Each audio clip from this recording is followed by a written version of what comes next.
So live from Nantucket Harbor again. Pretty nice picture here on the SPYs.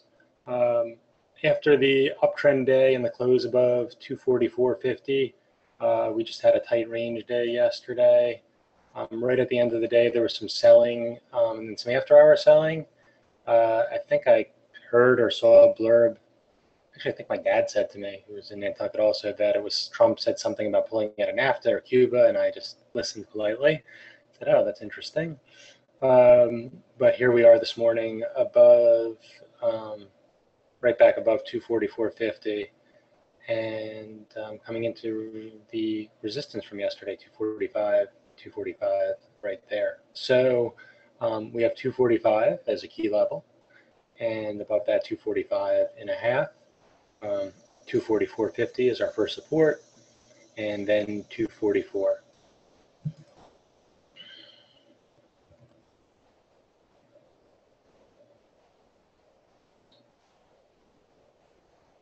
Here's the picture on IWM, which grinded all the way up to the prior day's high yesterday before failing at a 136.40.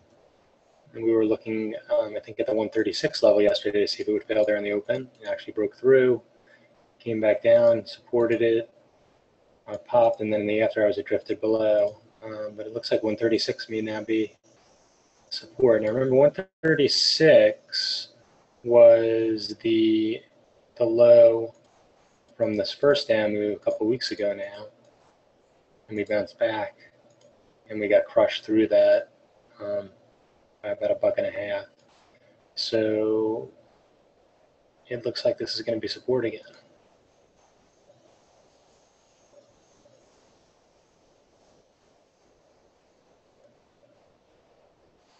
Then we have 137.40, 137.50, resistance here, support here, support, support.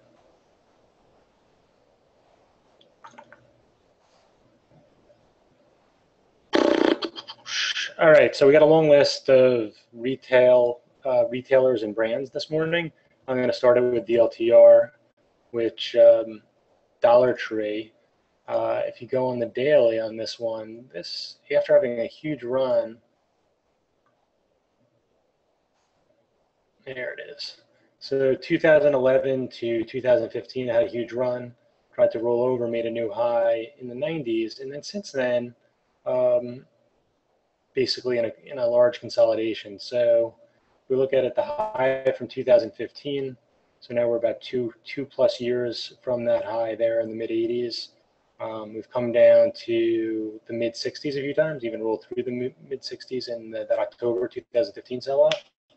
But I mean, for the most part, the reason why you're having this consolidation is after you have a stock do something like, go from 10 to 80 over the course of a few years, it can actually consolidate for quite some time. But they continue to do very well. I think the thesis here is it's really an income inequality play, right? As the economy continues to recover, most of those gains go to people at the top. These retailers that cater to lower incomes, better deals, seem to be less impacted by online. Having said that, it did come off quite a bit from the top, but relatively speaking, compared to other retailers that have come off 50 to 80%, it's still hanging in there within striking distance of a few quarters of the good earnings of the highs. So that's your big picture.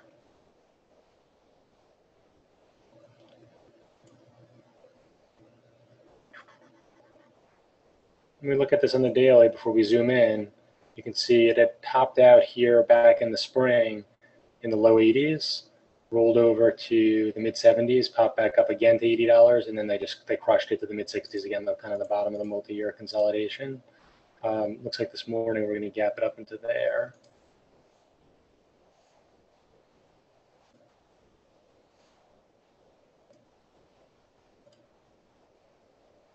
Oops, 82 now. Start volume of this. I closed my scanner, let's see. pretty decent volume. Looks like it's done a few 100,000 shares already. So over 10% of its daily volume.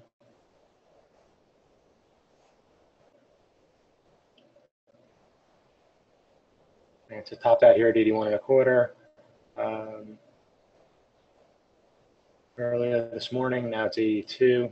So what do we have here? We have 82 as a resistance level potentially, and then 83.50. So it looks like this 82 is going to come into play before the market even opens.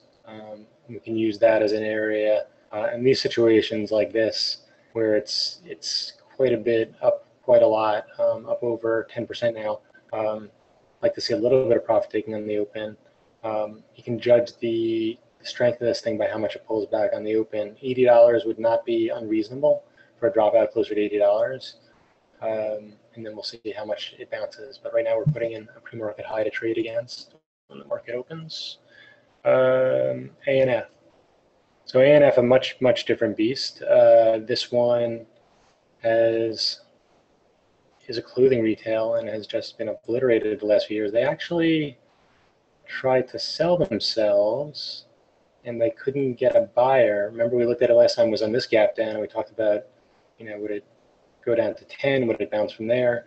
It actually kept on going down for a few more days, and now they report the numbers, and it's trying to fill this gap from the no one wants to buy us news. But from the longer term, you can see it's just a nasty downtrend. Just keep on going back in time, and it just looks worse and worse. So financial crisis went down to 17 bucks, bounced all the way back to the 70s, and now this downtrend is horrendous.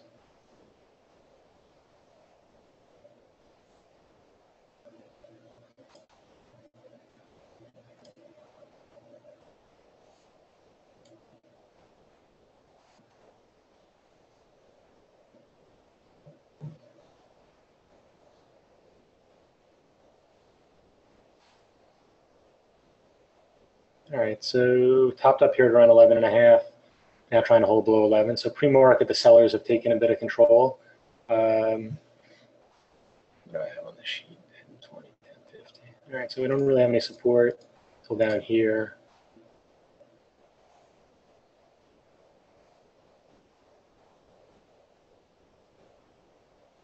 And I'll look for a flush into here and then see if it can kind of bounce back up above 11.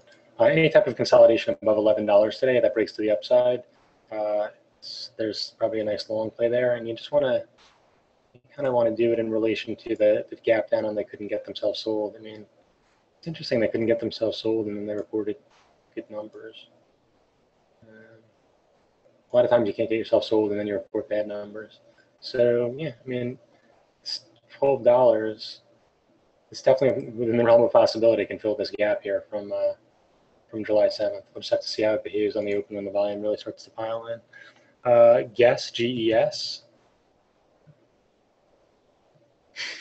So what's the deal here? They crushed the numbers, but there's only a small gain in revenue. So the interesting thing to me on this one was they give very conservative earning per EPS guidance, but I think the market's kind of looking at the sales growth and saying, hey, you guys just crushed EPS with decent sales growth. If you're being conservative with your EPS, we don't buy that as much because of the sales growth numbers.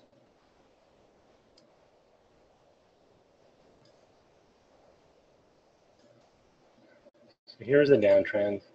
It kept on popping up and failing, shallower, fails. And then it finally starts to move sideways here. So it's moving outside of this downtrend. Really, I think what people are looking at now is this area up here.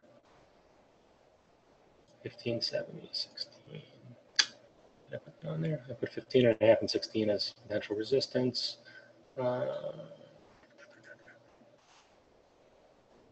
Okay, so far move up to 14.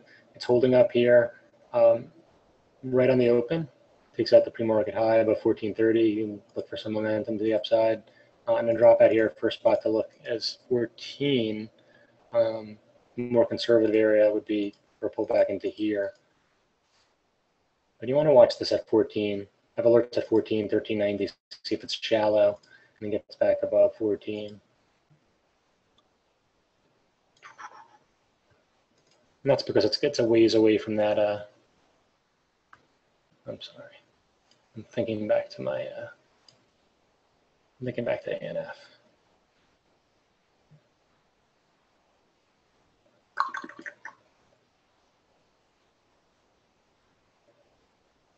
Yeah, I mean, 1430 is it's a tough spot, so it definitely could fail there. SIG. So SIG is a stock that I don't think I've traded since it was like above 100 maybe. I never traded it that many times. It caught my attention because of just it was in this huge up move and then it gapped up, and I maybe traded it twice in here in this craziness. I felt lucky both times that I made money because it was quite crazy. We'll see now, and that's kind of why it's fourth on the list. Now that it's beaten down, and they beat the numbers, bought a web company, and cash, so they got some cash. Perhaps this is going to start to work its way back up to higher prices. Let us zoom in.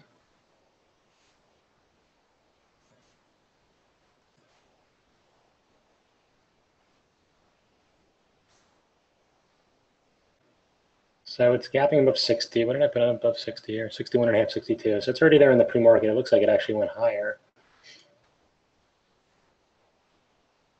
So that might be it. That might be the high of the day for this one. I mean, it almost made it to the next resistance. So you can see the little wick right there. Some lucky people got prints up here above 63, and now it's back down below 62. So the play really is, does it come back into 60 now? And can it retest kind of this first resistance area into 63? It's wild. So just buyer beware there. Caveat emptor. HRL.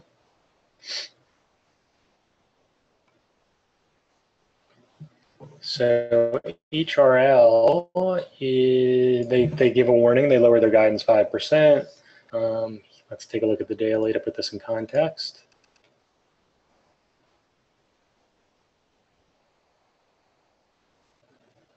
Okay, so this one, it's another one that had a tremendous run. It broke out above $22, trended to the high 20s. I think I was like thinking this thing was a short when it got to the mid 30s, then 40, thought it was a short.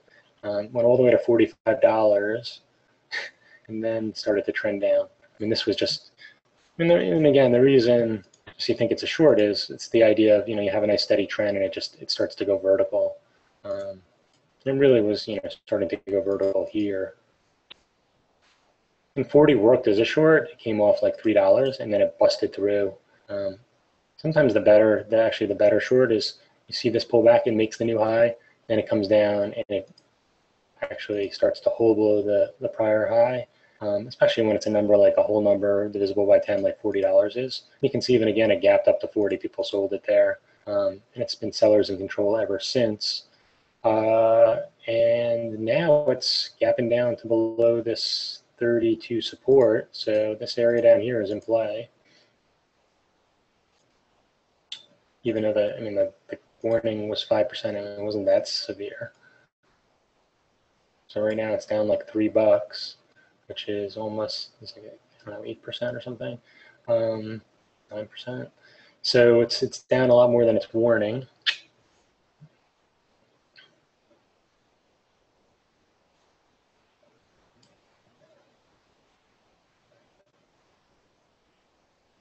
And I guess I would look to see if they flushed it closer to $30 on the open. I'd try to play it for a bounce up to 31.5, 32. That's my thought process there. And then Cree, this ended up being the number one thing we talked about from yesterday. If we look at the markup from the morning meeting, it blew right through. It got right to the after hours resistance where it had bounced and failed, and just took it out with a vengeance and filled the gap. Anything above 23 seemed fishy to me. I think shorting into 23.50 is a nice play there. Then it moved down to through 22, and that was mainly a reaction of how much it was bought.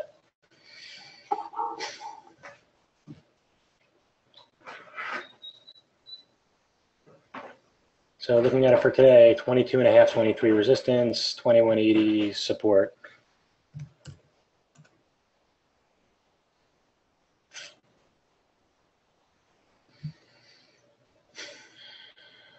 ITCI, it looked like it could actually go to test the pre-market highs in the morning. It came into this pre-market support at $14, broke to the upside. Being long it was the right thing, above 15. Then it came back below and then held 15. So you probably hit out of that if you were long it.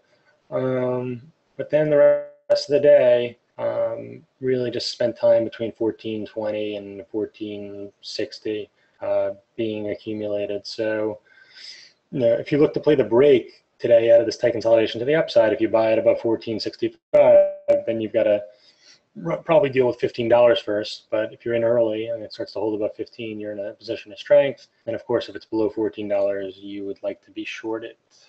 And then finally, Lowe's, LOW, it's pretty good as well. So this one, it came off quickly on the open. It bounced back up a couple of times to 72.30, failed there, then failed again. Eventually took out 71, went into pre-market support. Buying against pre-market support is never the worst idea. It did hold, then it held higher again, and finally broke this downtrend here. And had a pretty good reversal. Took out the morning high, and now it's coming into potential resistance today. That's worth keeping an eye right on the open. See if it pops up here at 73.50, fails. Maybe moves back inside of yesterday's range. We kind of saw that with Toll Brothers yesterday, right? We talked about Toll Brothers as a second day play in the morning meeting. We said watch for it to bounce to 38. I think 38 was the high print yesterday. Then it came off $1 or something like that. So really important to know your levels for the second day. Although that level in Toll is more significant than the level we just mentioned in LOW. That is all. As always, be patient and good luck. Hope you enjoyed that video. You can actually watch that video if you're subscribed to our Trader 90 before the market even opens. What stocks are in play? What levels in those stocks are important? And how we might go about attacking that stock. That's Steve Spencer, 20-year veteran trader, laying it out there every morning before the market even opens. A really, really powerful tool to start your session off on the right foot. So right now we're offering a trial that you can take advantage of to access this meeting and other meetings throughout the day. We have a meeting at 11 a.m. Eastern where you can sit down with Mike Bellafiore and listen to him talk about what's going on during the morning session, what stocks were in play, what the best trade opportunities were, as well as maybe some things that we're looking at heading into the afternoon session. So I really encourage you to take advantage of that trial.